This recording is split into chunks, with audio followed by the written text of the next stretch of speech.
मैं पहले से कह रहा था कि आरजेडी बीजेपी को नहीं रोक पाएगी। आज भी बिहार के उन लोगों से अपील कर रहा हूं जो इस गलतफहमी का शिकार हैं एम वाई कॉम्बिनेशन के ऊपर। आप सिर्फ वोट डालने वाले बनकर रहेंगे, आप वोट लेने वाला बनिए।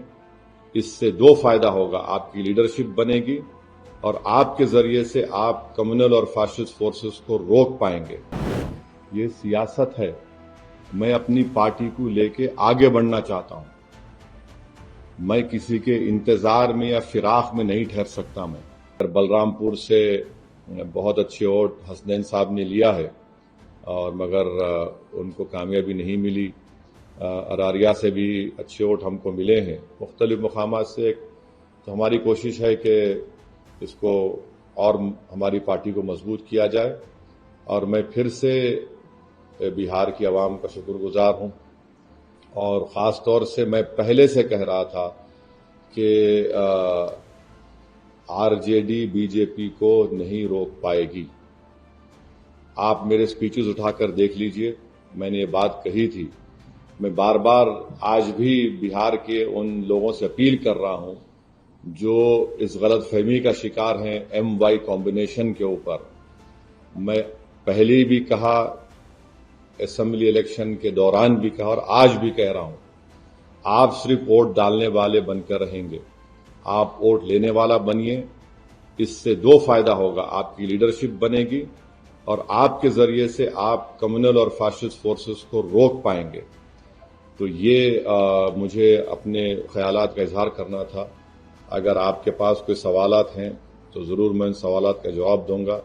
अगर आप 1-to-1 करना चाह रहे तो आप सवालात कम करिए, क्योंकि मैं 1, 2, 3, 4, 5, 6 तो 22 माशाल्लाह से है और फिर हमारे हैदराबाद के लोकल न्यूज चैनल्स भी हैं। तो इसलिए अब आपके ऊपर है। मैं तो बैठने तैयार हूं, सिर्फ दुआ कर रहा हूं कि आदिल हसन को भी अल्लाह बलरामपुर से कामयाबी दे दे। सर, हैदराबाद के जुबली इलाके में बीआरएस और बीजेपी ने इस्तेमाल किया, शक्ति कपूर उन्होंने टारगेट किया था। उसके बाद कांग्रेस की कामयाबी हुई। क्या किया उन्होंने? बीआरएस पार्टी और बीजेपी के कई नेताओं ने शक्ति कपूर पुलिस आपको टारगेट किया था, आपकी पार्टी को टारगेट किया था, जो कि कांग्रेस को वोट डालने का एमएलए की जाएगी। बहुत सारे मुद्दों पर बात की, उसके बाद उनको कामयाबी। अब उनसे पूछो, आप उनसे पूछना पड़ेगा कि इतना बोलने के बावजूद भी हर वार्ड में उनको शिकस्त हुई और बीजेपी की जमानत जब्त हो गई।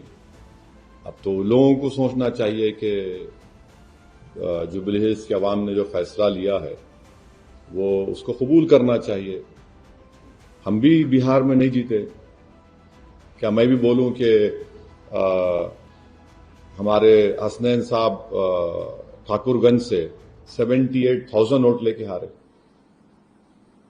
मैं बोलूं कि 50,000 वोट राजद वाले क्यों लिए? तो ये अब वो लोग बोल रहे हैं तो वो खिचियानी बिल्ली खंबा नोचने के बराबर है। मैं क्या बोल सकता हूं? नहीं, ठहरो ठहरो ठहरो भाई, आप कोई पूछना चाहेंगे तो। सर, पीटीआर सर से जब पूछा गया तो यही बोले हम तो मंच खड़े हुए हैं, सर तुम चले गए, दोस्त क्यों ना रहा। बस देखिए, ये संगम पिक्चर का गाना अच्छा दिखता, ये सियासत है। मैं अपनी पार्टी को लेके आगे बढ़ना चाहता हूं। मैं किसी के इंतजार में या फिराक में नहीं ठहर सकता।